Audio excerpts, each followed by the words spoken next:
All right, welcome to the podcast, DyerConversations, here with the very first guest on the episode, Dave Willis. Dude, Thanks for coming on, man. I'm happy to be here. Honored to be the very first guest. Yeah, it's funny about that because, and we're going to bust his chops, I'm sure, a few times in this podcast, but when I originally was planning this, right, so part of the podcast is being able to bring on guests to talk about ministry and the life experiences. Wait, you're not going to tell me I wasn't your first choice, are you? Well, yeah. Okay. Yeah. Okay. It's not I knew you. it was coming. It's not you, it's me.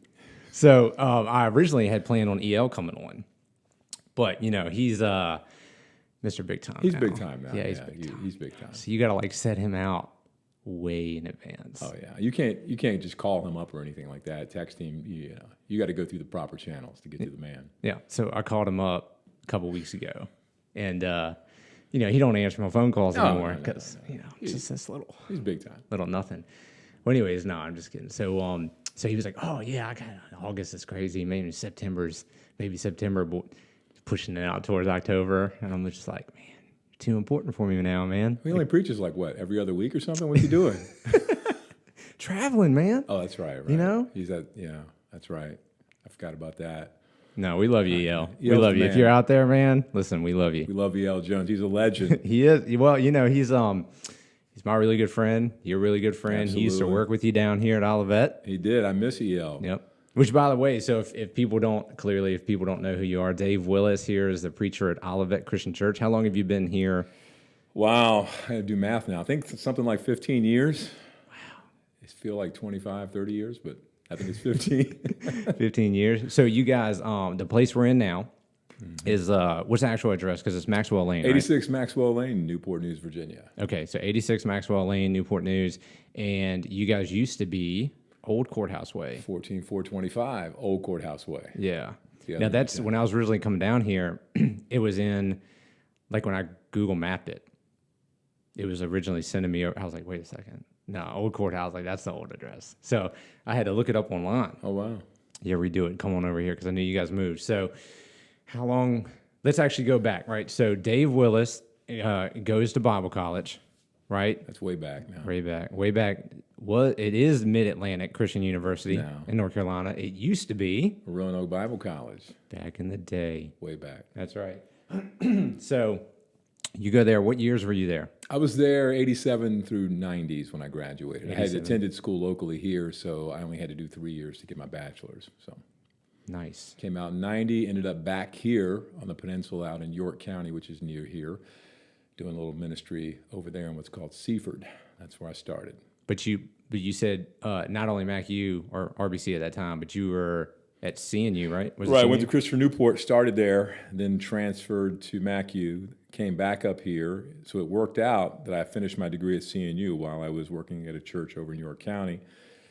And then ended up leaving there, ultimately starting a new church with Dave McCants, another big-time guy. Another big-time guy. Timer. That's right. And I work with a lot of big-time people, man. But anyway, so Dave and I did that along with some other good guys, and ultimately I ended up being a part of a merger with Olivet back around 04, 05. Now, your time at CNU, what was your degree in? My degree was in sociology, which, as you probably know, is the most academically rigorous degree offered in college and universities these days. So not just anybody can get a degree in that. I mean, you really have to be sort of upper echelon, and I was able to pull that off. Now, how was your time there, being a conservative Christian man going to CNU and getting this? Generally, sociology degrees are not the most conservative. No, I would say they're on the left, far left. It was an eye-opening experience because when I returned, I had to, in order to graduate, I had to do a paper and then a presentation before the faculty of the social work and sociology departments combined. I was a little naive because I'd been speaking pretty much to Christians and in church settings. Sure. And so I decided to do my paper on the topic of the detrimental impact to the family when a father is absent. To me, it just seemed sort of obvious. And I looked at the data, put together my paper, delivered my paper, and the students who were in the room actually applauded me. It was pretty cool. I sat down, everything was great, and you would have thought I was advocating for instituting Nazism in the country. I mean, the heads were exploding around the room. They were stunned that I was somehow thinking there was a difference between men and women, and I needed to go study this and that. And I don't know, somehow I graduated barely. But you can almost see the foundations of kind of what's going on in our culture now back then, right? Like even, absolutely. I'm not saying you're crazy old or anything. No, we're talking the 90s, and for me, that was an eye-opening experience because I thought just logically, even the students in the room sort of believed, embraced what I said. We're like, this is obvious, right? Isn't it best to have, there are exceptions, but ideally, if you could have both parents in the home, you could look at all these, things like deviance and crime and teenage pregnancy, all of these things. They're associated, usually with negative outcomes. But man, you would have thought, I don't know, they were not happy with me at all. Now, did they have any issue with the factual evidence that you presented? They never really addressed it. I kept trying to point back to the information, the evidence, and they kept asking me, I guess they were alarmed that somehow, believe it or not, I thought there were like men and women, and they were maybe different impacts in the family as a father and a mother, although they obviously are complementary. But I don't know. They were so aghast at that they couldn't even get into the evidence. Yeah, so like the tagline of DyerConversations here is examining the evidence, right? So like the goal here is for Christians to have an open mind, to be able to examine evidence and, reconsider some of our views or maybe the way that we approach certain topics, right? With the new evidence that we learn, because as you know, I mean, we've been friends now for a long time. I'm okay looking at the evidence and then going, well, how do we take what we find in science or in the social sciences or these things, and then how does that harmonize with Christianity? Because it seems to me very clear that when you examine the evidence just in whether Christianity is valid or not, overwhelmingly, in my opinion, it's very clear Christianity is true. Sure. So therefore, when I come across something like this topic, well, I know what the Bible teaches as far as the nuclear family. So then I look in the sociological department and, you examine the evidence, you go, oh, imagine that. Like the evidence just from a strictly natural standpoint seems to point to the fact that a husband, a wife, a man, a woman raising a child or children is the best environment for a child, socially, emotionally, psychologically, all of it. And like you said, when you point to the evidence, there's not a need or a desire to discuss that evidence. And I mean, clearly, we're talking about one university at one point in time. We don't know what Christopher Newport is now. We're not saying every sociological department across the country. Right. Yeah, just that one experience. You can see where people do that. And unfortunately, and this is something I think that Christians are learning or hopefully trying to learn right now, is that we need to not be like that. Right. Where we just go, this is what we've always said, this is what we've always believed. Like we have to, and not in a manipulative standpoint, but we have to, be the sort of people who are willing to go, hey, look, bring the evidence. Like we're not scared of it. Absolutely. If Christianity's true, why would we be scared of any evidence? We shouldn't be. No. We should be examining the evidence. Yeah, hey, there you go. So you go through that. That was an eye-opening experience. And you said that, you get your Bible college degree and you go start at what church? It's now called Seaford Christian Church. Okay. And I went there. It was kind of a slick maneuver. They had an interim minister who knew me, came down to Roanoke Bible College, which is probably about an hour and a half away, and said, hey, I want you to come be my youth minister. And I said, I don't want to be youth minister. No intention of doing that. And he said, look, I'm going to be leaving soon. So you come and do this, and then I'm going to leave and you'll be there. And to his credit, he actually would go back once a month and work in the children's area and let me preach. Wow. And then he left about the time I was graduating, and boom, they hired me. So what do you think, because hopefully what I'm trying to do here is get guys who have been experienced in ministry, come on the podcast, we'll talk about life and ministry and things like that. And then younger guys who are either in Bible college thinking about going into ministry, or maybe they're 40 years old and they're going, you know what, I've worked at whatever, UPS, this whole time. Maybe I can retire, maybe not, but I want to go into ministry. But, one of the things that, and this is not a criticism on Bible colleges, it's just a kind of a factual talk about it, is you don't get a lot of that wisdom training. You get a lot of the education behind theology and things like that. And probably some Bible colleges, I think, are getting better at this, but learning and probably the internships that they put the guys out on, getting that practical wisdom from guys who've been there, done that, sure. Learning from them. So my goal here with this podcast, not just with you, but in general, is to bring guys on and then have an archive where guys who are wanting to go into ministry and don't have that experience can come back and listen and say, wow, yeah, that'd be very helpful. I know for myself, there were a lot of things, obviously, I didn't know. I was a relatively new Christian, which kind of compounded things because I didn't grow up in the church world. Yeah. And so I go off to Bible college, and I learn all this stuff theologically and scripturally, and, you learn all how to study the Bible and hermeneutics and all that good stuff. And you come back and you think, well, I'm going to go to a place, and we're going to be in the midst of a bunch of people who believe, the Bible is the Word of God. Clearly. It is authoritative. And so once we come to a conclusion of what Scripture says, we're all going to embrace it and then do that. And then you get into a church and you're like, wait a minute. Ooh, what's up? What's going on? This is what the Bible says, but wait a minute. Yeah. And I was very naive with that. I thought once you just show people the Scripture, they'll just go, okay, we need to change. Yeah. And I even think about too, just some of this stuff like, okay, I learned like, let's say the theology of marriage, right. And got to keep the marriage bed sacred.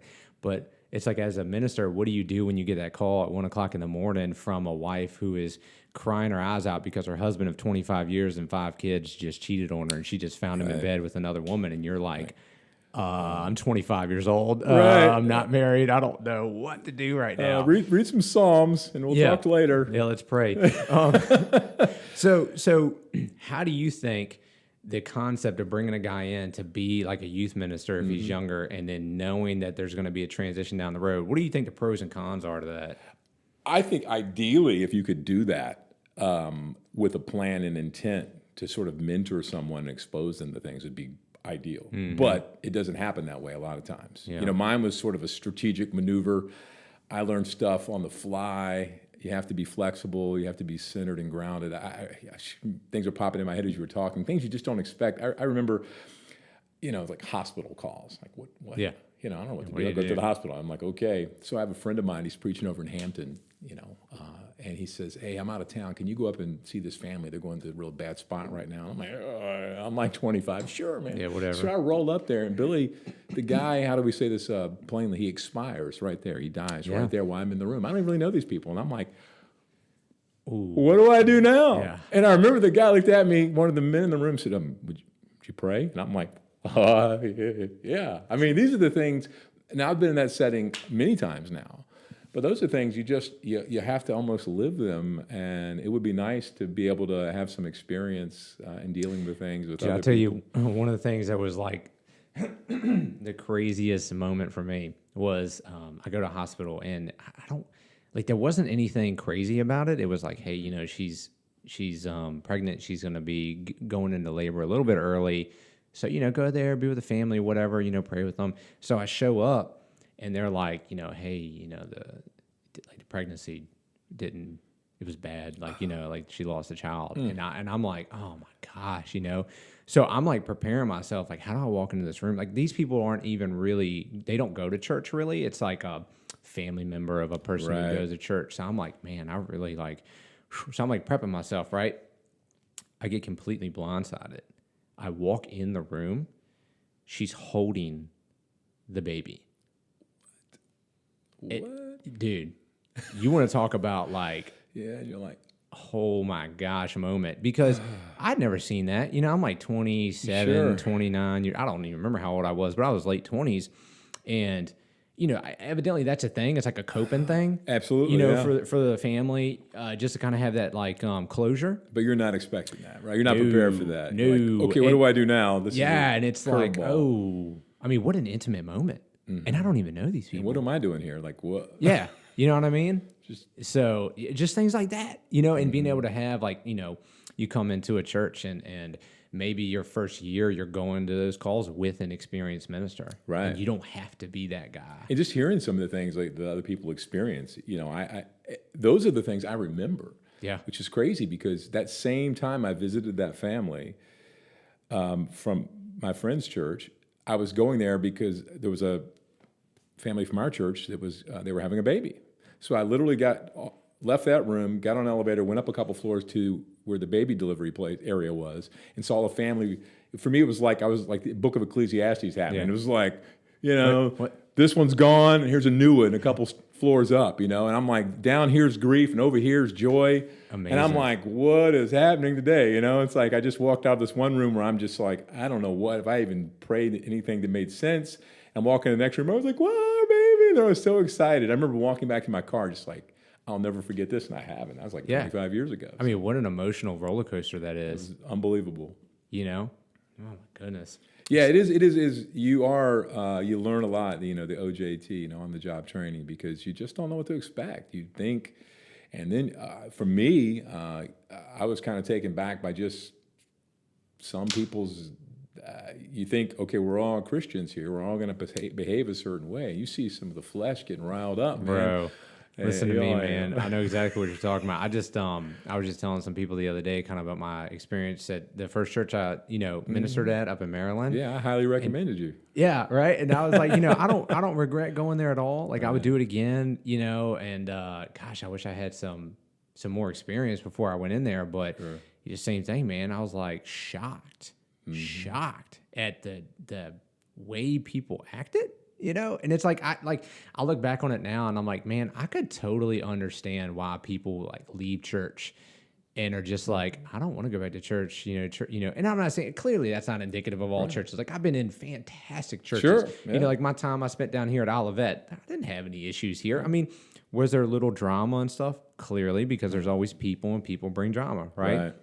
But it was nowhere near. Like my time down here was a great time. I actually consider, and I'm not going to get into this whole backstory, but my time in Olivet was kind of my almost healing time of coming back into a more traditional church. And I don't mean like traditional in your methodology, but traditional, you meet in a building, you come on Sunday morning, because I was helping out at a house church, right? And there was other drama going on there, so it was my kind of re-engagement of like, okay, like churches aren't all bad. There's good people, and there's people who love the Lord, and I shouldn't be so judgmental. And all that sort of stuff, right? So then when I go up to Maryland, and it's just like, again, man, blindsided, about the people, because you're like, what are y'all doing? Like, you guys did have some good food there, though, because when we visited that Sunday, my son was really excited. Did we do the man cakes that Sunday? I think there were like muffins and cookies and stuff. I mean, it was hard for me to get him in, back. He was out in the hallway like, he's throwing down. So that's what we did. We had that big foyer, right? Yeah. And it was a great, like, for us, it was a really good healing moment, because the older minister who was there was kind of against that concept, and then once he was gone, the church was like, okay, can we finally do this? Like he was like the linchpin holding it back, No eating. Yeah, and so then like we did it, and it was like, the morale just shot up, man. And so we had the coffee, the donuts, and we had a pretty big foyer area, so people always brought stuff, and we got the donations from like Panera Bagels and all these things, and it was a great time. And so, like you said, like when people come and the kids are like, "Oh, this is fantastic." I remember being maybe of a similar mindset as the older minister there. Way back when I was at Christ Church, we had this big. It's like a grocery store we were renting. It was empty, which is huge, by the way. Yeah, we had this area, and somebody brought some, kind of donuts or something one Sunday, and then over time it started turning into like a breakfast buffet. People were bringing food, and for whatever reason, somehow in my head, I'm like, "This is bad. People are just showing up for breakfast," and I was like, I had to step back.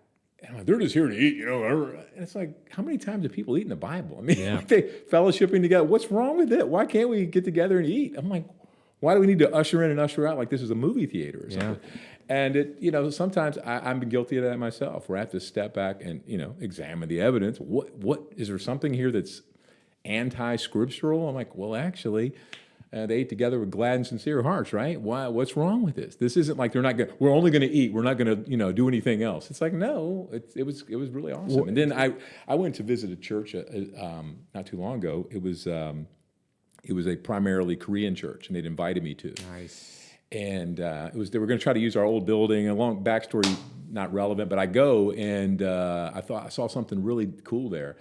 We went in, for me as a sociologist, to see the dynamic of different generations through immigration and to see what was happening in the church. You went in the foyer area, it was a big area, and there was a young guy with a guitar, and they were all singing kind of modern praise songs, a lot of young people.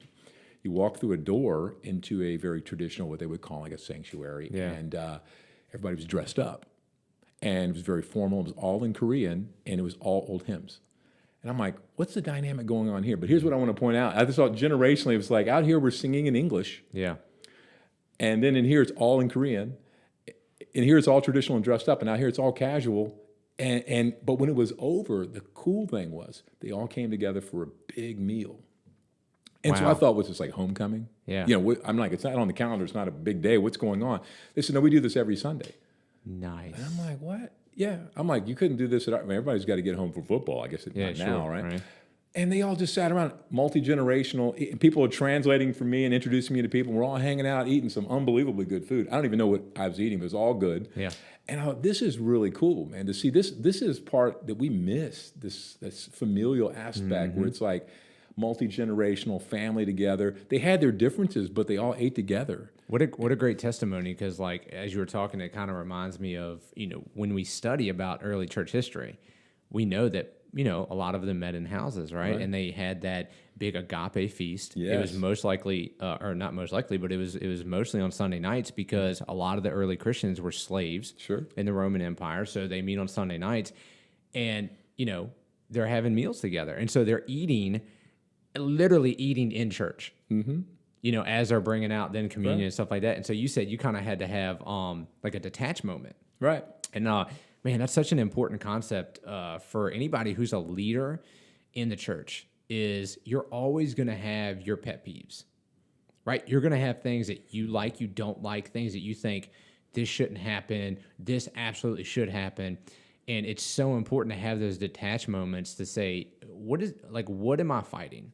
Right. Is this about me getting what I want?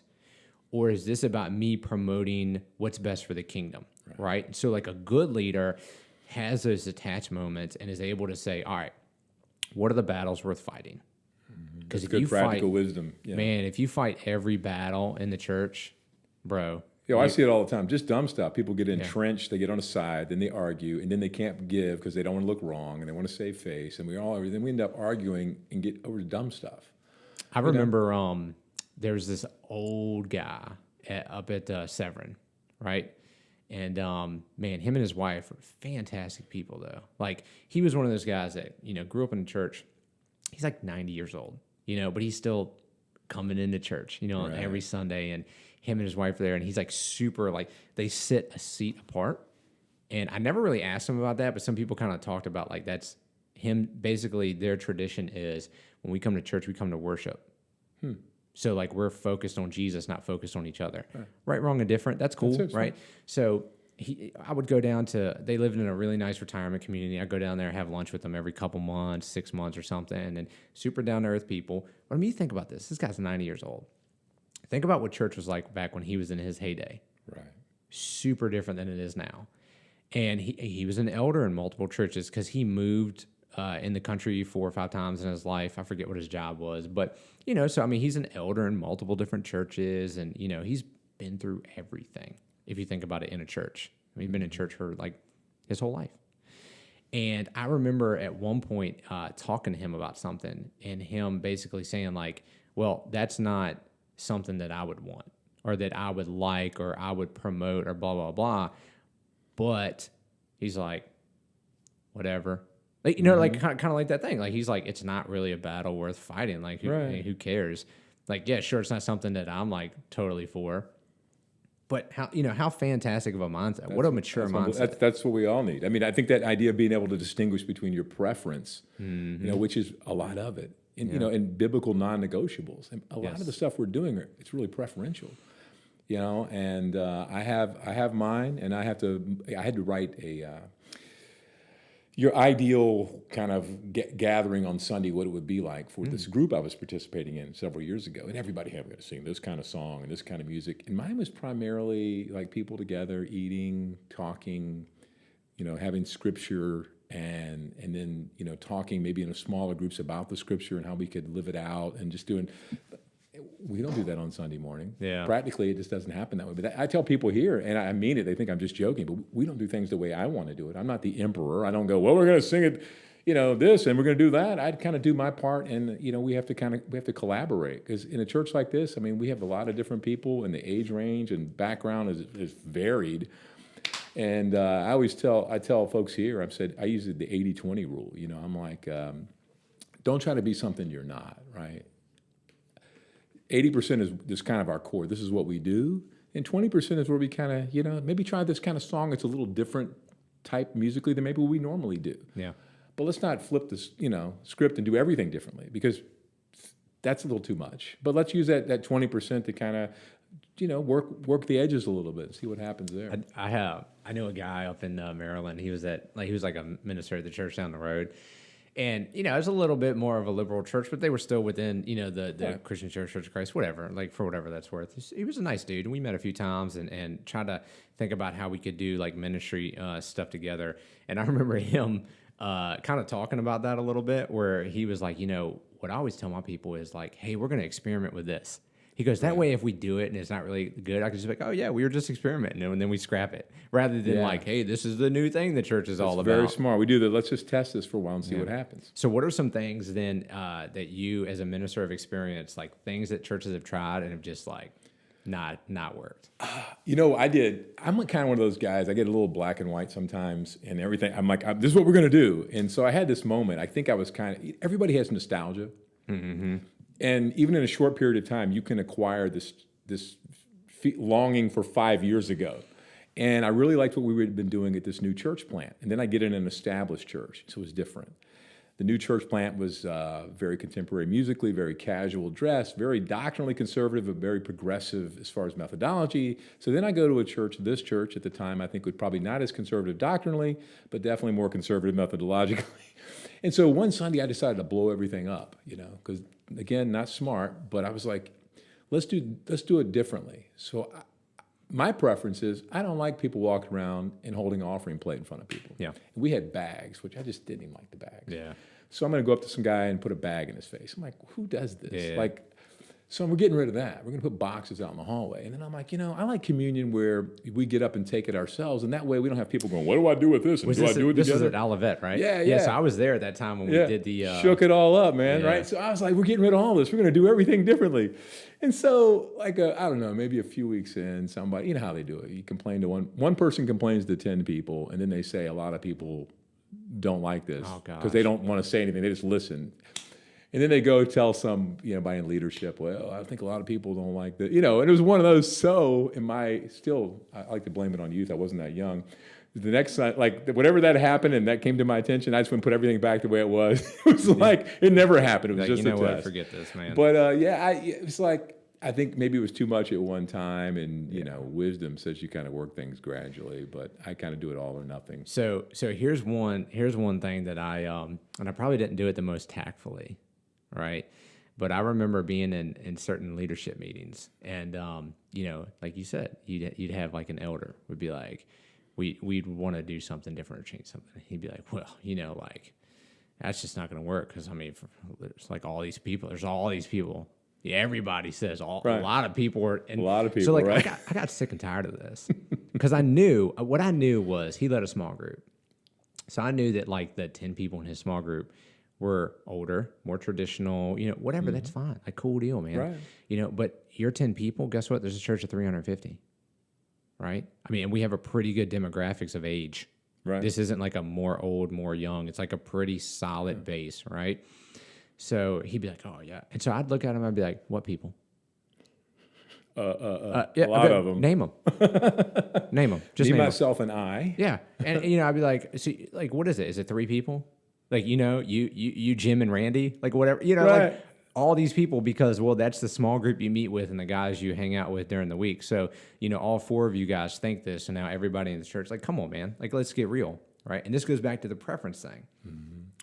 What are you pushing for? Are you pushing for what your little group within the church wants? Is this a doctrinal issue? Is this, you know, like, even if it's not a doctrinal issue, but it's just like let's just say a wisdom issue. If you think like, hey, if we make this decision, like the church is going to go bankrupt, like, yeah, sure, you should probably fight that. Right.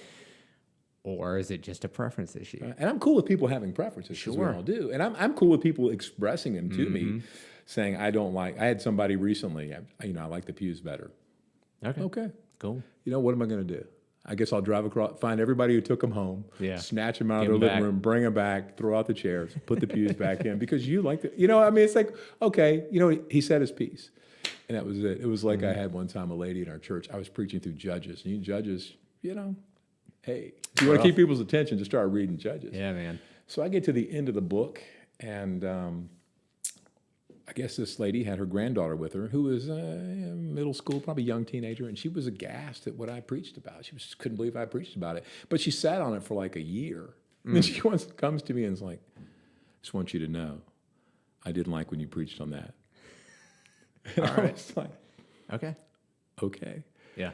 And I regret, I shouldn't have done this, because she's like, I don't think that, my granddaughter was there. And so then I was like, okay, now you pushed it a little bit more. So I just said, does she have a Bible? Yes. I said, do you want her to read it? She said, well. I said, you okay with her reading that? But do you want to tell her not to read parts? Yeah. Don't skip these books? She Yeah. said, no. I said, okay. We need like an abridged version of the Bible. Right. Oh, you gave her a Bible, right? You expect her to read it, but if I read it in her presence, that's unacceptable. And I said, look, I'm okay with it. I get it. There's some things in the Bible that I'm like, I got to look at the audience.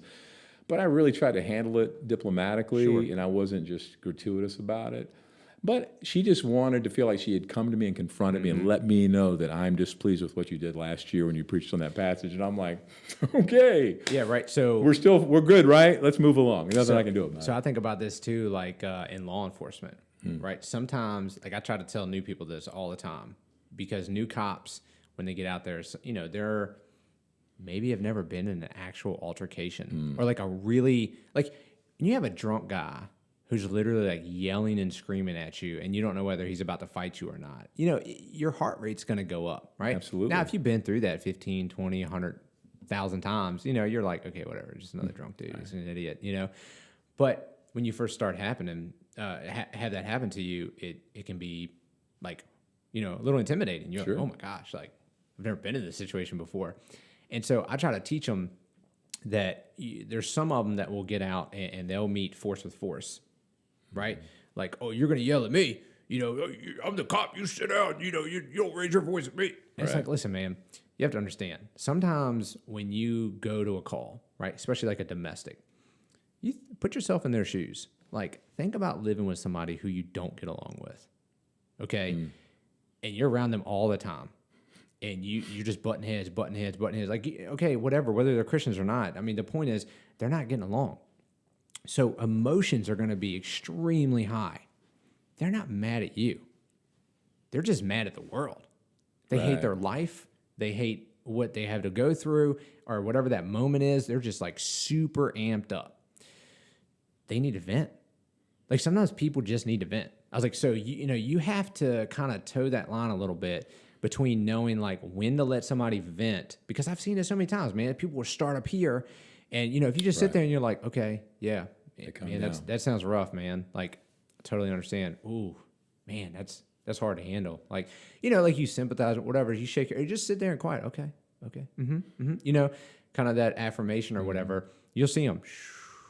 And then they'll even tell you, thanks, man, like, appreciate, whatever. Right. They're not mad at you. They're just mad at the world. You got to let them vent. And I understand you got to toe that. Like, if you're out at the gas station and they're yelling and screaming and throwing bottles, hey, man, like, we got women and children around, like, we're in public. Like, I understand you got to vent, but, bring it down. So in the church, people, sometimes you just got to let people vent. Like, you can't take it personally. That's a hard one for me. I know. Confessional time. It's that I know it is a quiet answer, a soft answer turns away wrath, and I try to do that, but every once in a while it's hard. I had a lady, and this, she had I'm not trying to be funny. She actually had an issue, like a mental issue of some sort. I don't know what happened, but she came out to me after I'd preached in the hallways. A bunch of people standing around. She comes up to me and goes, Can you stop talking about sports? And I said nothing about sports. Yeah. I mean, every once in a while I might mention that, but I said nothing about sports. And I just said, yes, ma'am. Okay. And she didn't know what to do. And then she just stormed away. And I'm like, and the best part was the people around me were just like jaw drop stunned. Like, what was that? That was over the top. What happened there? Let's have a running joke with one guy, like, what if I preach about sports? But it's just, you never know. I mean, you have to, usually it's not helpful to try to come back force to force in that situation. It's nothing threatening. What's going to happen to me? Yeah, right. He's going to holler at me and leave, and that's good. It's happened before, but it does happen. Yeah, I mean, I think in the church, like the biggest thing you have to worry about is just kind of the management of the morale, maybe of like the corporate church. So you don't want to just blow people off and be like, get over it. I'll do what I want. Right. Like people aren't going to respect that sort of a leader. No. Not at all. No. It sounds cool. You're like, oh, yeah, I'm doing it. I told her. It doesn't get you anywhere. You need to, I think that whole, listening to be heard, hear the person out, let them vent, let them dial it down. Don't take it personally, which is hard, especially if they make it personal. Yeah. But this is another thing too. As far as like getting into the church, this is why I think God in His wisdom had it set up, kind of that checks and balances, elders and evangelists. You kind of got that leadership checks and balance thing, because it's important, especially when you're making bigger decisions in the church, not to have it just fall on one person. Yeah. Right. Because if it goes bad, then it all falls on that one person. But if you can say, hey, us as like the 6 leaders of this church, we sat down, maybe like whatever it is, like it's not our expertise on something. So we looked at people in the church who had an expertise in that topic, and we talked to them before we made our decision. We did research, we did this. Like sometimes you can't foresee everything, right? You can't tell the future. So a decision might go bad or might go a little wary, but you still, when you look back on it, hindsight's 20/20, right? You still might say, well, I mean, what else was I supposed to do there? Right. You're like, I can't mitigate every variable in that situation. I overthink like a champ. Man. Yeah. I drive myself crazy. That's why I'm glad I'm not in some kind of faith tradition where I'm the grand poobah. I don't want that job. What do they call that? The paralysis of analysis? Yes, I have it. And what I have learned over the years is sometimes when I meet with other guys and bounce things off of people, and I'm like, oh, wow. Oh, that makes sense. Yeah. I would have done something really stupid if we didn't have a conversation.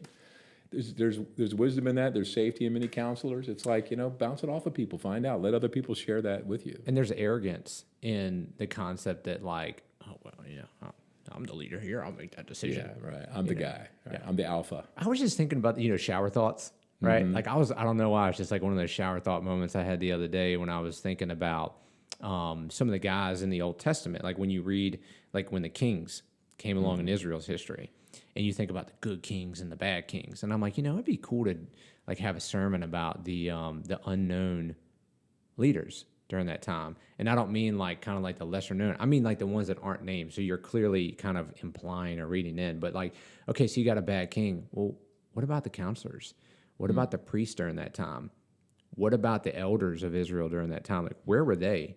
Where were the prophets at? Like, who's standing up and talking against him? And so clearly in the Old Testament, like, yeah, you had kings who might become more totalitarian than others, but the system was still where they had counselors, they had the priest, they had elders of the tribes, whatever. Like there was still a checks and balances if they wanted it, and probably even like they had it, but they could, they could trump it, be like, well, I'm the king, I'll do what I want. Right. But the concept there is like, okay, so all the weight falls on that guy for, Israel going bad at this moment. But what about everybody else? Like, what were they doing to stop him? Because it's not like one person has all the power. Like, clearly, how many kings got assassinated? Because like they just went so bad that people were like, all right, yeah, we can't have this anymore. We're just gonna take him out. That's a rough job. Put some new king in. So like, as a man getting into ministry, you can't think that everything's just gonna be you. Like that's not the way God set it up, because we're all infallible, or we're all fallible. We're not infallible. So you can't have that arrogance. I guess is what I'm saying. Yeah, and if you have any sense, you'll learn to be humble over time, because you'll make enough mistakes. You'll be like, whoa. Yeah, so if you're going to get into ministry, let me tell you what right now, do not have thin skin. Yeah. Whatever you need to do right now, if you have thin skin, you need to work on getting the friends that you have around you to pick on you right now, to thicken that skin up, to make it more like leather, because if you come in with paper thin skin, man, you're gonna burn out. You're absolutely right. When I first told my home church that I wanted to go into ministry, the preacher there at the time told me basically what you just said, and I'm like, oh yeah, okay, whatever. Yeah. Because I had no idea, and then you're like, he was on point as you are right now. That's exactly true. You do have to thicken that skin up a little bit, toughen up. People love, and I mean, I guess this is leadership in general, but people always criticize the leader's decision. I think in the church too, people feel sometimes empowered because it's kind of safe. Like if you go with your boss, like at the shipyard, or the military, or the department, you might get fired. But what's going to happen if you go with me, right? I mean, it's like you can say what you want to say, and then people feel like that. And I say that, because maybe somebody from Olivet's watching right now. They're like, "What, man?" No, I really don't have a lot of that. I have in the past at different times in different places. It happens where people feel like they can just say whatever. But so you really do need the thick skin because we don't have that. It's like I can fire. Okay, you're fired. You can't come back to church next Sunday. I mean, that doesn't happen. This is one of the things that I talked about. I can't remember who I was talking to. We were just talking about leadership in general. I said, if you think about it, the guys who are leaders in like a church, and I mean, I know there's other nonprofit organizations, volunteers and stuff like that, but that's my experience at church, is that it's a harder way to lead than if you're a leader like in the military or something like that. Because you could pull rank. Absolutely. Right? You could be like, okay, I heard you. Now keep your mouth shut and do your job. Right. I'm tired of it. Like, we're done. Conversation's over. Try that in a church. Right. Watch that membership go down. Exactly. And I mean, but it's true though, and you shouldn't do that. I mean, that's not the Bible says we don't lord it over. Exactly. You need to be savvy, man. You have to hear people out. You have to lovingly lead. You got to try to see their concerns because maybe you are making a mistake. Absolutely. I mean, I've done dumb things a couple, 3 times or more. A couple, 3 times that I know of. I've done a few that I'm willing to admit. Yeah, exactly. So, all right. So backtracking a little bit. Yeah. So you were over at Seaford. I was. Right. You did that transition into being the minister. How long were you there before? After that, you went to the house church, right? Yeah. What happened was, in my young, arrogant and ignorant phase, I was kind of dissatisfied with the direction of where we were going. And so I just made it publicly known that, like, hey, look, we need to we were growing. We had financially, we were booming. We had done everything from, getting a new sound system to parking lots to carpet to new church. I mean, everything. I was like, we got to do either we need to go multiple services, we need to move, we need to add on, we need to start a new church. And I said, I think we should start a new church. And essentially, they said, maybe you should start a new church. So that's how it happened. All right. Which, in hindsight, it worked out well because it forced me to do something that I probably wouldn't have done. I'd always talked about, we got to start a new church, but, I don't know if I can do that. And that pushed me into a situation where I had to get a job, secular job, because those in ministry don't actually work. Yeah, that's right. And, only on Sundays. I was down there throwing boxes with this company unloading trucks, and that moved me into. I didn't want to be the guy who's going to go down the street and we're going to start a new church next week and we're going to have a big split.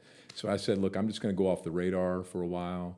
I'm going to do my thing, and I met with 5 of us together, 5 guys, and we said, let's just start putting our money into a bank account that we would normally give on Sundays. Sure. And we started doing that, and about 9 months later, we started a church, and that's how that went down. That's actually not a bad. I never thought about it like that, right? Like, I mean, clearly we have really good organizations now. I think I really like what the church is doing, the Brotherhood's doing, whatever you want to call it, in a larger scope. Where like we've created organizations like Waypoint. So if if you're listening to this podcast, you've never heard of Waypoint, and you're in this kind of Mid-Atlantic area, look up Waypoint. Is it Church Partners? Church Partners. Waypoint Church Partners, awesome. Formerly known as the Virginia Evangelizing Fellowship, VEF. Yeah, the VEF. I was on the board for a couple of years. They were desperate, and I'm not on now. But anyway, my time's up. So like they are a group that helps struggling churches, like, kind of revamp, if you can revamp. I know that I've partnered with them on many occasions to like go fill and preach at places that either like the minister's retiring or like this guy's going to take a church out in Texas. So this church isn't going to need somebody. So that way they're not forced to hurry up and hire somebody, so like I spent the past couple years doing that, preaching at different churches and helping them out through transitions. It's like, what a great concept to think about. Like if you don't have that option, maybe you don't have an organization who can back you financially, but you have a couple solid guys. And you go, look, man, here's a dream, here's a vision we have. Yeah. And you take a couple, maybe it's a year, maybe it's 2 years, and you just start putting money away. Yeah. And then that way, when you get started, you're not like paycheck to paycheck. Yeah, we started, we rented a school. We advertised on about 5 local radio stations. Yeah. Bought some sound equipment, printed up some stuff, and we just kicked it off. Because in that way, let's say it would have flopped, right? Let's just say you guys did it for 6 months, and it's just like, yeah, we started with 6 and now we're at 9. Yeah. We're not, is it whatever we're doing, it's not working. Maybe guys are just like, you know what, this isn't cutting it. I want to go back to whatever church I was going to, whatever. You're not like, oh man, we're fronting this with our grocery money. Sure. You could say, look, we made an investment to the Lord, our tithe, we were putting in a bank account, and we used that up. And whatever we did, right, wrong, or indifferent, we learned from it, but it didn't work. Well, we can kind of cash in our chips and go try something else. And Absolutely. you're not having to second mortgage your house because you made some really bad decisions. I'm a big fan of what Waypoint does, but I think there's room for other approaches. I think the more the merrier. If we can get more sound churches going, however, I'm all for that. I'd love to see that happen. And for us, it worked and ultimately ended up in a merger just because we were bouncing around. We were working with a school that kind of closed. We were trying to find a location. So how long were you in this house church? Well, we weren't meeting in a house. We were meeting in schools, and we were probably running 150 people. Wow, we had grown pretty strongly, and you started with 6. Well, it was 5 families, but by the time we launched, we were way over probably 100 that first week, and we had some. I think it was due to the really cool radio ads. I've always been a so for those who don't know, Dave Willis used to be radio jockey, right? No, I mean I sold advertising and pretended I got there to say a couple things, a couple commercials. But I grew up a lot sitting in my room listening to radio and to the radio, and being a DJ was like my dream job until I got behind the curtain and saw that now with sort of these grand conglomerates of radio everywhere. Everybody does the same thing everywhere, the same voices, the same. You just push button. It wasn't like the old days when DJs were spinning records and hanging out and having a good time. So give me the Dave Willis DJ of Olivet Christian Church. Give me a little snippet of what they say I have that when sometimes I'll read. I'll be like, in the beginning, God created the heavens and the earth, and they're like, hey, you're using your radio voice today. I'm like, whatever. But people, it's kind of like radio in a sense, but you're seeing me too. So, I've always been a guy who listening. I love the video. What you do. We were talking about what do we call this, but I listen to you on my phone on your podcast on Apple. That's how I do it. So whatever works. And I go through iTunes, but now I watch it at home on YouTube. I'm like, I already heard this, but now I can watch your expression. They're both good, but I like the portability of the phone and being able to listen anywhere. But I just have always been I used to, in college, I would read my study notes into this old thing they used to call as a tape recorder. Oh, yeah, you look this up in the History Channel or something, and I would listen to my notes back to myself. So I've always dug that. So me and one of my roommates in college, in Bible college, certain parts when you're doing Old Testament survey, you'd have to be like, okay, for this week you have to read Genesis 12 through Genesis 50, and you're like, oh my gosh, that's a lot of chapters. So he had an audio version of the Bible. Ooh. So we would put it on, and the guy's like, and then Jacob went down to, and you're like, okay, triple speed. Yeah. And so you would be able to sit there in your room, and we would legitimately pay attention because we actually but it cared. kept the pace. Yeah. It kept the pace, and then if you're just sitting there reading a book, sometimes you're like, all right, I'm getting tired, whatever. You wake up 3 o'clock in the morning, you're like, oh, I've gone through 2 chapters, man. But you listen to it, and like you said, nowadays with the smartphone technology and everything, I do this all the time. So we've created a little home gym in the garage back at my house, and we've gotten a little couple pieces of equipment like a stationary bike, a row machine, pull-up bar, things like this.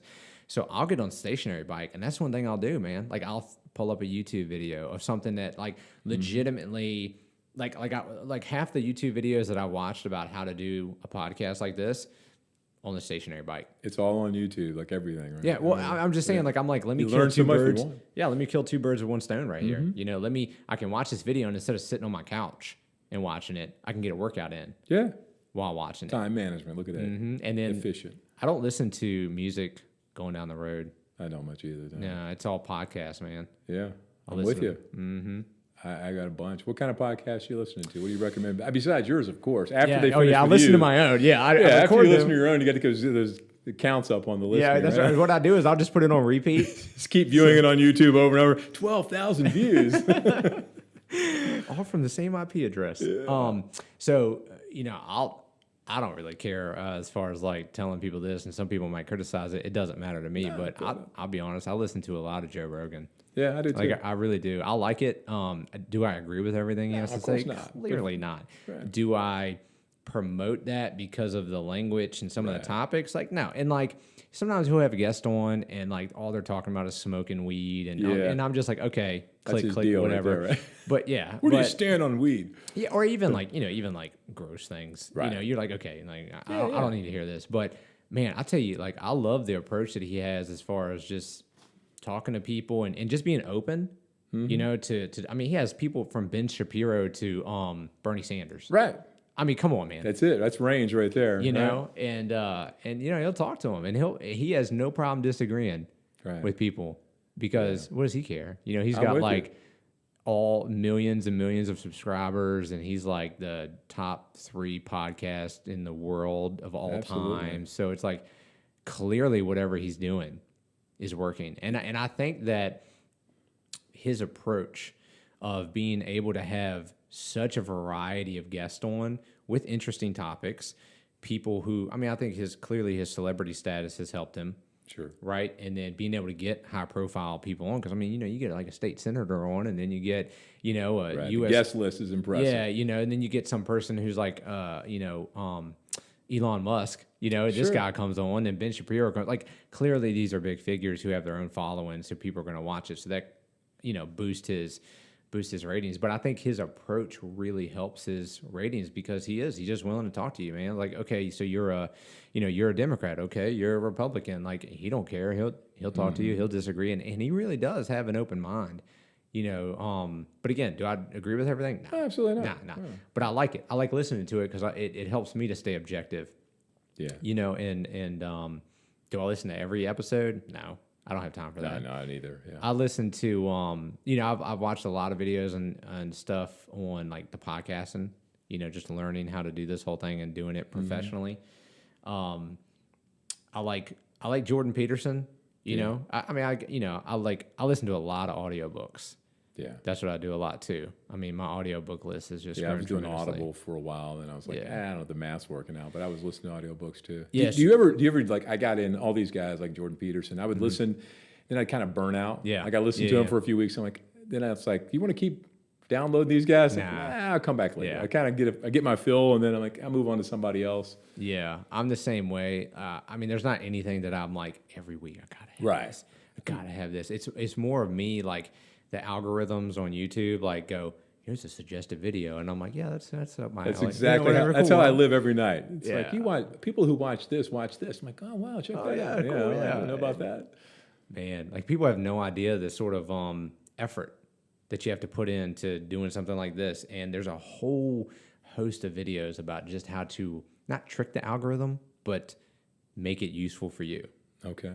I'm not at that level yet. Yeah. I'm like, listen, man, I'm just trying to figure out how to record and, get my audio synced up. And I'm not at the level where I'm like tricking YouTube on making my video have more impressions. Well, I'm excited for you, man. Blazing this trail. This is awesome. I'm really excited to see where it goes. Yeah. I mean, honestly, the goal, like I said, I mean, I want people to understand this is, I want to have the concept of examining the evidence, right? So not where we just come on and like, it's just me going, this is what you should believe. And this is how you should do ministry, or me bringing somebody like you on and you going, this is the way you do it. I'm always right. But like having a discussion. Hey man, where have I succeeded? Where have I failed? What are things that I am really sure on? And what are things that I'm like, I have an opinion on that, but like I'm open. Like, I'm fine to kind of talk about things and kind of see the new evidence or see maybe different approaches on how to handle different things. I think clearly the church is at a crossroads right now. Right. So I was having a discussion with a minister the other day about this. I said, what I see specifically for our brotherhood, I don't know how it is, in the greater Protestant world. While I do have, friends and contacts and things like that. So I kind of, keep up to date on the trends for the Protestant world. clearly we're more connected with the Church of Christ Christian Church movement. Right. What I see is you're really having a divergence right now of our churches where you will have those who just they were going along, on the merry-go-round, and at some point they just stopped and said, like, this is the time, this is the era that we like church. Yeah. And we're good here. And makes sense. Like, if that's what you want to be, kind of my concept was, I guess that's okay as long as you recognize your church is going to be dead in about 20 years. Mm-hmm. Like, you're not going to continue to be any sort of an effective church if you want to do church like you did in the 90s. Yeah. Have you read the book by Tom Rainer, The Autopsy of a Deceased Church? No, but I do like Tom Rainer. So anybody who's out there, I think, is it Barna Group that he's connected with, or? No, he's separate from that. If you just, I'm trying to think of the group he's in. But yes, Tom Rainer. Yeah, I've read a couple other of his books. And they're usually, a lot of the ones he cranks out these days are pretty small and pretty practical. But that's a good book. That was for us. We did that a few years ago. Some of our folks, we did a book club and read that. And that opens your eyes about when you get locked into a time frame. If we could just do it like we did in the old days. I was one time at a church in Florida. It was like a Sunday evening service. It must have been 10 people max. And the preacher was just railing about how we need to get out and call like the old days, door to door. And a lot of churches aren't doing that. And I'm like, dude, it ain't working around here. Ain't nobody here. What's going on? I'm like... Yeah. You're longing for something that happened in 1970, and I'm not against whatever, like based on what it's like you can't resurrect it like the old days and make it go back. I'm a Christian, man. If somebody came knocking on my door telling me they want to talk to me about Jesus, I'm like, listen, I ain't got time for you. Like, you need to turn around and walk away. Like that's just not the way. I mean, you know what? If it works in your community, good for you, man. Right. But just from my experience, I'm not seeing how that works. Now, what I do think the next avenue or the next way that churches need to start moving is having a legitimate online presence. And what I mean by that is not like, oh, we record our Sunday morning sermon and throw it on YouTube or throw it on our Facebook. Like, even that's antiquated at this point. Like I was talking to some people the other day, about how this guy approached us when we were when I was up in Maryland, and we just didn't have the money for it. But I thought the idea was fantastic. And he said, you know how like you click on Google Maps and you can get the street view? Yeah. And then like, you can see what the storefront looks like and you can double click and it'll shoot you down the road. Yeah. He said, you can do that for the inside of your church. And I was like, really? And he said, yeah, basically it's like a tripod, right? Yeah. And the little spinny 360 camera kind of takes 1 million photographs and then puts it together like almost like a little movie. I've seen that on real estate websites. They do it in homes. You could do it in a church building. Yeah. So he said, this was the point he made, right? And I was like, dude, like 100% spot on. And he said, what is the first place somebody sees your church? What's the first experience they have with your church? It's online. And I was like, you're so true. I mean, how many times had I had somebody in my church call me up, hey man, I'm going to Alabama for vacation for, like 2 weeks. You know any good churches down there? What am I doing? Go online. Hold on a second. I'm researching online. Like, do I know anybody down there? Oh, here's, the churches in and around whatever city you're going to be in. Let me look at their websites. Absolutely. And if you look at a website and it looks like it's made of clip art in the 90s, you're going to be like, nah, man. Like, because you just know the sort of church that's going to be associated with. And I mean, there might be good people there. Sure. They might have good doctrine. But if you're like, look, man, if you want to go to a church of the 70s, probably, okay, cool. But if you want to go to something maybe a little bit more modern where you would feel like you're living in actually today's reality, maybe this church over here, and you see, it's almost like you take pride in it, right? So like if somebody pulled up to the church here and they saw your grass was really high and it looks like your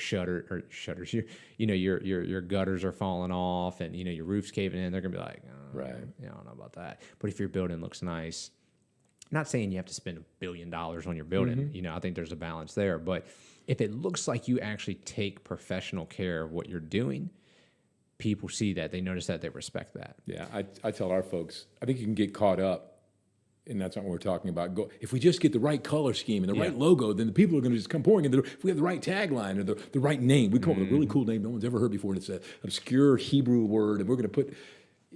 But I'm always about, let's remove obstacles. Yeah.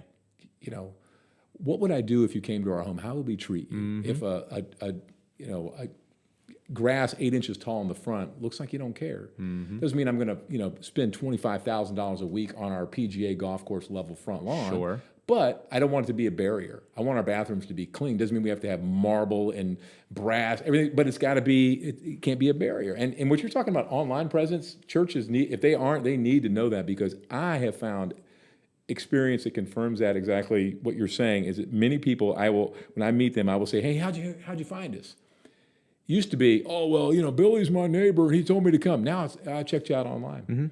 Because if I'm going to go listen to you, I want to look and see if these people are crazy or what's going to happen. And you can do that now. Yep. Why wouldn't you peek in before you walked in? And that's what they do. They do it via the online I like package. that. Peek in before you walk in, dude. Thank you. So you could put that on your website. You could be like, hey, peek in before you walk in. Right? Yeah, so you want, and I think it's legit because, like you said, I do this exact same thing. I want to see what it's going to be like. If I'm up here, juggling snakes and whatever, people are like, ain't going in there. Well, imagine too, like if you have kids, right? And like, let's say you're looking at a church that's maybe a fairly large size, and you're like, all right, we want to go there, but how awkward is it to walk in on a Sunday morning and you're like, okay, well, where do we take our kids? And, like, what are they going to be teaching them? And what are the facilities like? Is it clean? Is it dirty? Like, but if you can go online and, on the website, they go, hey, look, let me take you a little virtual tour through our church. And that's awesome. When you come here, your kids are going to go here. And just notice our greeters are going to be wearing these sort of, color clothing, or maybe they'll have a name badge. So if you have any questions, go up to one of them because they are, qualified staff. Or here's what our, even the staff members of the church and the elders of the church, when people come, if they have a question, they know, oh, this guy works here. I saw him online. Yeah. Right. And then you go, maybe you click on the children's ministry. It's like, hey, everybody has a background check. And, here, let me show you our facilities. We clean them. We disinfect them, blah, blah, blah. Good stuff. People are going to go, yeah, man. Yeah, this is you've gone the extra mile, and people are going to appreciate that. And when they're like, let's go check this place out. I think, that's great. That's great stuff right there. And you can do it nowadays. I think, like I said, it was a lot of money. I mean, what did it look? He showed me a couple things that he had done for other churches. I'm like, it looks sweet, man. But it was a lot of money. We're like, we don't have the money to spend on that now. But you can do it now if you get, like a little GoPro camera.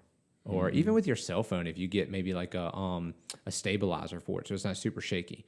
Right, you can use. Most churches have microphones, right? Yeah. So you hook your microphone up, so that way you can get good audio recording, and you get your people on staff to make a little video of a walkthrough tour of your church, or like a first time guest experience. That's good. What to expect, even like you could even go the extra mile and make like a little comedic video. Yeah, I think that's much better than just usually like. People, no perfect people. They put a few sentences. What's that? But I know that's what you want. You want to see it and kind of almost experience it vicariously through this video. What's this going to be like? You're like, hey, that's okay. I can go check that. I mean, that's what you do before you go on vacation, right? Or you go somewhere else, or you're going to go to some resort or something. You want to find out what a resort. Like I go to resorts. Yeah, right. Before I go on the cruise, I always check out the videos. So Chelsea and I are looking to move into the world of possibly getting a camper. Ooh. Nice. Yeah, so we this is what I'm doing, right? Like, what am I been doing online at nighttime right now? Right. Going online, RV dealers near me. Yeah. And then I'm clicking on it, and I'm going, let me see what and the ones that have like the information put out there, or maybe like I know some of them will have like a walkthrough video.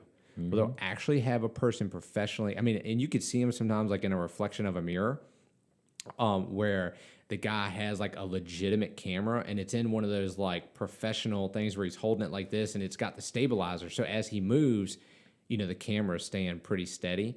Yeah. So they put money into that, right? And they're walking through the camera or the camper, and they're showing you like, hey man, here's the fridge, and it's better than some blurry videos. Right. Or blurry pictures that you see on somebody else's website. Right. And then it's like, well, let me get information about this camper. Oh, it's 29 foot, and it has an awning. And you're like, great. Okay. Like I do research. So I'm like, well, what's the BTUs of the air conditioner? How many propane tanks does it have? And what's the size tank of the gray and black water? And like, I need to know this information before I'm going to drive 45 minutes to come see your camper. Now, if you have all that information and I like the camper and I think it's worth it and it's a good deal, I'll drive an hour to come get it. Sure. Or even to check it out. But you do a little work before you make that trip, for sure. Yeah, right? So that's the world we live in. Yeah. Why are churches not understanding that? I'm hoping one of the good things coming out of this coronavirus shutdown, at least for us, it forced us to say, hey, we need to really start thinking about our online presence. Yes. And we need to think about, and we're still working on it almost every week. It seems like we're trying to tweak something and make it better. How do we deliver this content better, more effectively? Because that's what people are doing. I was one of those guys, again, my default was, well, if we start doing all the online stuff, nobody's going to come on Sunday. They're just going to sit around and watch. And then I thought, we did our first video, and it was like 1,200 hits on the video. Yeah, that's awesome. I'm like, I never had 1,200 people come here on a Sunday.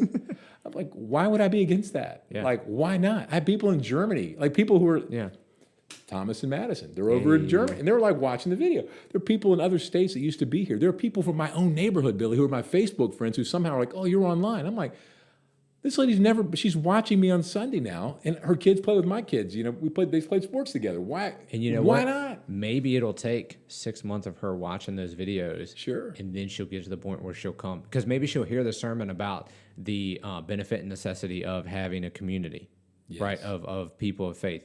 Or even, you know, if you think about sometimes people maybe just they're so timid from getting into a new group, and maybe they want to be part of a church, but they want to kind of get to know that church a little bit before they actually get there. Maybe they watch your church online for a couple months. Yeah. You know? Or like, just something that popped in my head, like, what if you move to an area? You're a Christian, you're a solid Christian. Like, let's say I moved, right? I moved to Nebraska, whatever. Okay. What are we going to do? We're going to look up a handful of churches, kind of narrow it down from the online presence, and then we're going to go visit them. You know, we're going to spend, because when you make a decision to go to a church, you're like, I mean, this is a big commitment because I'm wanting to build relationships with people here. I'm wanting to get involved. I'm wanting to help them in their ministry. So I want to make sure that I don't waste my time and energy and effort, right? And then like a year and a half, 2 years from now, go, okay, we got to start all over and go to another church down the road because we didn't know that they, whatever, right? So what if like I can visit a church on a Sunday, but then during the week watch the other churches and kind of, you know, speed up that process instead of like over a 4-month period, you know, going to this church for 1 month, that church for another month, that church, I can do it all in a couple weeks. Yeah. Because I can, you know, and then maybe like I go to each church, like if I have 4 churches, I go to one each week, but every week I'm watching all 4 of them online. So I get a feel for them. Yeah. I think churches need to be careful too in all of this is that they don't overpromise and underdeliver. Sometimes we can make our stuff look so hype and then people get there and they're like, it's a lot cooler online. It's like when you look for it's like when you look for a house, and they do like the shots of the room to make it look like, oh, this is like a 30 by 30 room, and you get there and there's like a hole in the wall. Yeah, you're like, what? I could here? barely fit a couch in here. Yeah, it's got the picture, and they see the sun on this side over here. It's like this trailer of your neighbor. I didn't see that in the picture. Wait a second. But and so we were in Florida one time, and it was advertising on TV, and this is like, man, I'm seeing it. This looks pretty awesome. So we thought, well, while we're down here, let's just check it out. Maybe on Sunday night, we'll just go to this other one and check it out. We went there and there was nobody there. There was like 7 or 8 people, and the preacher dude was up there like, I am one. I know it. He was winging it, man. It was like, whoop, somebody showed up. Then he was talking to me afterwards, and somehow he figured out, I guess I must have been, you know, you go on Sunday night church, you must be a preacher because what are you doing out here in Florida? You should be at like theme park. He's like, if I'd have known that, man, I just had you preach. I was like, great. Yeah, you know, I bet you would have. If I was living here, I wouldn't be coming here, man. You guys are like, man, it looks great on TV. What you get here, it's like, boy, false advertising. So, you know, if you're going to be super friendly and you're going to do all that, well, make sure when people get here, you're that. Don't tell them, hey, you're welcome here, and then don't welcome people. If you, this might be a Tom Rainer thing, but you know, Tom Rainer, Barna Group, or you know, any of those books that really kind of talk about church statistics, and one of the things that I remember learning from that is like, people really long for authenticity. Yes. You know, and like you said, like, okay, you know, you want to portray a certain concept to them, whether it be online or whatever, but you also want to be authentic. And I think so that's a benefit of this podcast, right? Like you can get guys who, you know, are in ministry, but you can be authentic, you know? And I mean, I get it. Like, you know, there's some things that we would say off camera that we're not going to say on camera. Right. Like anybody's like that, but just being able to talk about the ups and downs of ministry and it's authentic, you know, and I think that people really long for that because of the fakeness of social media. You know, like we spend a time as a culture really just like engulfed in social media. And I mean, it's not going away. I mean, it is what it is. But I think people are recognizing the hole that's in them as human beings. Most of them aren't Christians, so they don't know and understand that God created us to be part of a actual community. They think that community can be built online. Right. Only. Yeah. And, even primarily. And then they get to a point where they realize, like, man, it's like so fake. Yeah. I think online is supplementary, can be helpful. It's not a substitute for the real thing, but I think you can do both. I'm with you on the authenticity, and maybe it's somewhat generational. Back with the baby boomers, all I heard about coming out of Bible college and things I were reading were excellence. We've got to do everything with excellence, and I get that, but it can almost be kind of manufactured. Yeah. I attended a kind of a mega church not too long ago. And I'm not against 100,000 people want to show up Sunday. I'm welcoming them all, right? Come. I'm not against mega churches, but it was so obvious to me because I sat in the front row because I guess nobody else would. So I went and sat in the front row, but it was like you and I walk out, and it was just the whole thing was scripted. Like, hey, Billy, what are you doing? Well, the other day, and I was like, man, this seems really phony to me. I'm not saying they were phony. I'm sure their intent was good, but I was like, this is rehearsed. Yeah. Like we were trying to rehearse the joke, and it was just like, I don't know, man. Like I would rather see you come out and stumble over something. It's almost like a VBS skit rather than it was like a skit. I'm like, is this you? Oh, wait a minute. This is supposed to be real because I thought you were pretending, which is what you're doing. Yeah. And I don't know, man.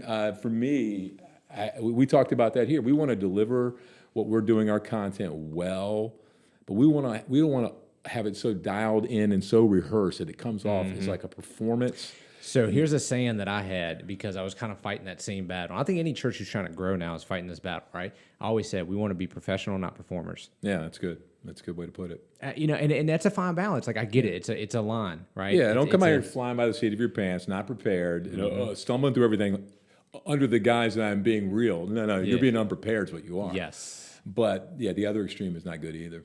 So parting words of wisdom from Dave Willis, a preacher at Olivet Christian Church here in Newport News. Be like the wise man, build your house upon the rock. I like Hear it. the words of Jesus, put them into practice. So constantly, if you're getting into ministry, right, if you're talking to some young man who's thinking about like, man, what's it going to be like? Just remember, always keep the focus on the Bible. Yes, sir. Be humble. Definitely. Be humble because you got to realize like you're going to learn not only theologically, but you're also going to learn the practical wisdom of how all these theological concepts really, like when the rubber meets the road. Don't try to have it all figured out when you start. It's a process, man. You're going to learn. I'm not excusing ignorance, but ignorance is real. We all are ignorant and continue to grow. Sometimes, you're 25 and you want to, it's like, A lot of guys get out of Bible college, that mid-20s or whatever, early 20s, and they have that idealism. I know I did. Man, I'm on fire. I got all this knowledge now, which, by the way, I had no knowledge. You realize now. Like now, being almost 36, I look back to that guy. I'm like, dude, you're an idiot. Like, just keep your mouth shut. You didn't know anything. Like, but you do. You get out and you're just like, all right, let's go. I'm about to have a first century revival. Yeah, like I'm going to do A, B, C, D, and it's just going to explode. And then you spend like 10 years learning that you have no idea what you're doing. Yeah, they're like, man, I could go back. You find an old sermon outline or something. Man, I wish I could. But you're learning, you're growing. So just keep have moving. You ever done that?